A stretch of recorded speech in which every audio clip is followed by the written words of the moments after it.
acontecendo as mesmas coisas. Diz a Bíblia, resiste a Bíblia, que o povo naquele tempo comiam, bebiam, casavam-se e davam seus casamentos. Até que veio o dilúvio e consumiu a todos. A todos. Aquela terra, aquele tempo lá, aquele povo todo pereceu. Não ficou substância de vida que escapasse naquele tempo. Mas não por falta de pregação. Noé foi o pregoeiro da justiça. Noé avisou.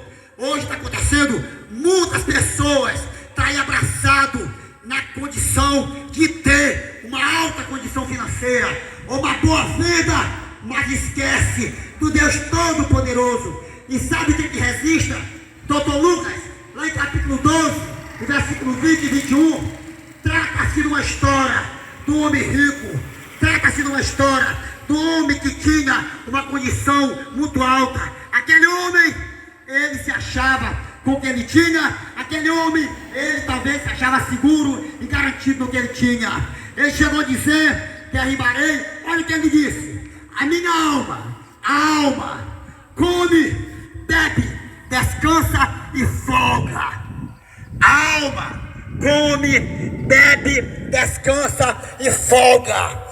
Mas Deus, como é misericordioso e no seu infinito amor, Ele não quer que ninguém se perca. Ele tratou com aquele homem no versículo 21 de Lucas. Ele diz assim: mas Deus lhe disse: louco, esta noite te pedirão a tua alma, e o que tens preparado para quem será?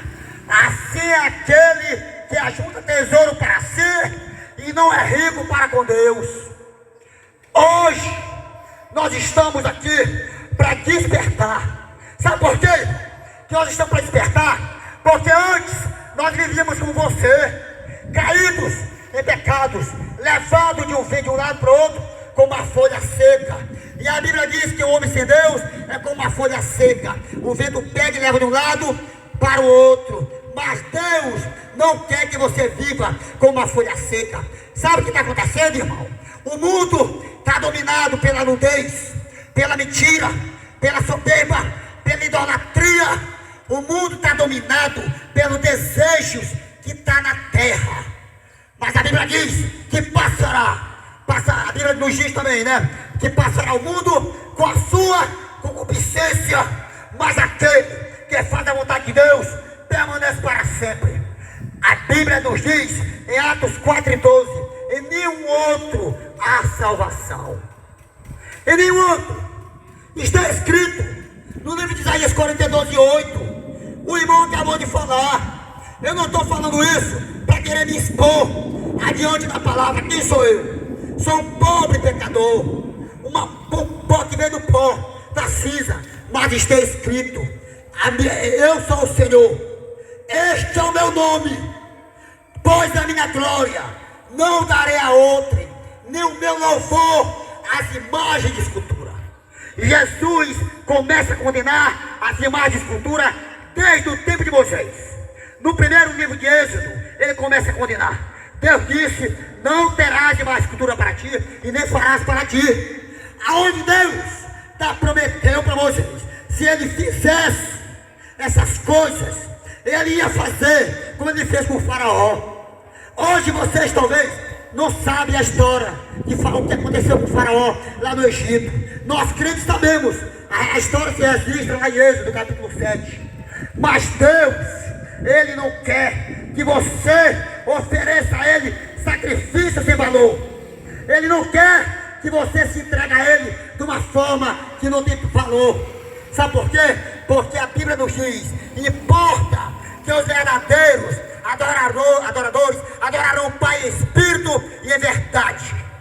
Hoje, para me adorar a Deus em espírito e em verdade, eu tenho que procurar me desfazer, me dispor, a cada dia me distanciar, morrer para o mundo, para que eu possa estar revestido da unção e tendo conhecimento, para que eu possa pregar de uma forma como convém pregar. Porque eu não posso esconder uma palavra que está escrita.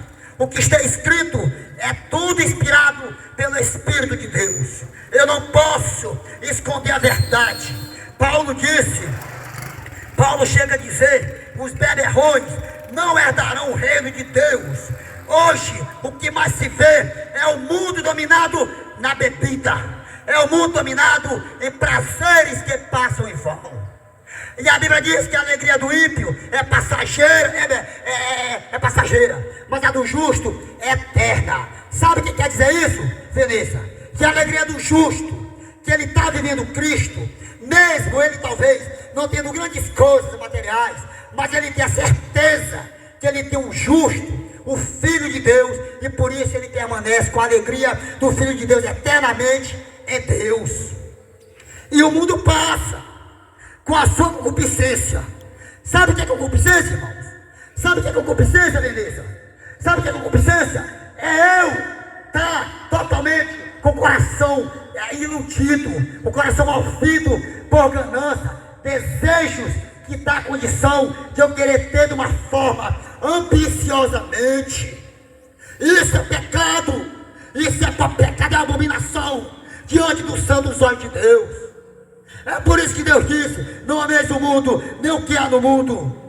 Então, se alguém ama este mundo e está desprezando o Criador, lembra-se de uma coisa: que naquele dia você estará diante do Filho de Deus. Sabe o que diz lá em Mateus, capítulo 10 e 32? Aquele que me confessar diante dos homens, também eu confessarei diante de meu Pai que está no céu. Porém, qualquer que me negar diante dos homens, eu também o negarei diante de meu Pai que está no céu. Hoje você pode ter o seu nome justificado. Hoje você pode ter o seu nome escrito no livro da vida. Hoje você pode se tornar um povo eleito. Você pode se tornar um sacerdócio real, nação eleita, como está escrito em Pedro. Mas sabe o que acontece? O que você hoje o mais procura para você é ter a condição de ter só o que tem nesta vida, e se agrada só com o que tem nesta vida, mas não procura obter os desejos que há no Filho de Deus. Sabe o que diz lá em Mateus 14, 18? Assim também não é a vontade do vosso Pai que está no céu, que nenhum destes pequeninos se perca, mas que todos se salvem. Todos se salvem. Hoje nós estamos aqui para despertar. Sabe o que diz lá em Efésios 4 e 18, 5 e 14? Pelo que diz: desperta, ó tu que dormes, levanta-te dentre os mortos, e Cristo te esclarecerá. Paulo falando isso àquela igreja, aqueles Efésios, quando Paulo, o apóstolo, deixou de advertir aquela igreja, porque aquela igreja estava dormindo em pecado, e Paulo despertou para que aquela igreja não perecesse. Para quem não sabe que é perecer, é morrer espiritualmente, sem Deus, sem paz, sem salvação. E a Bíblia trata de segunda morte. A primeira morte é aqui. Muitos não vão alcançar a morte, porque Paulo também chega a dizer que nem todos dormiremos. O apóstolo quer nos dizer com isso que nem todos vão descer a cova. Paulo, mas também nós temos a convicção que Deus, Ele que fez. Lembra que Deus Ele que fez. Lembra que tu tem um corpo, e esse corpo não é para prostituição. Esse corpo, ele não quer para te prostituir. Esse corpo, ele não quer para que se vier sujo, porque o corpo, quem fez foi Deus, e tem que ser templo e morada do Espírito Santo de Deus.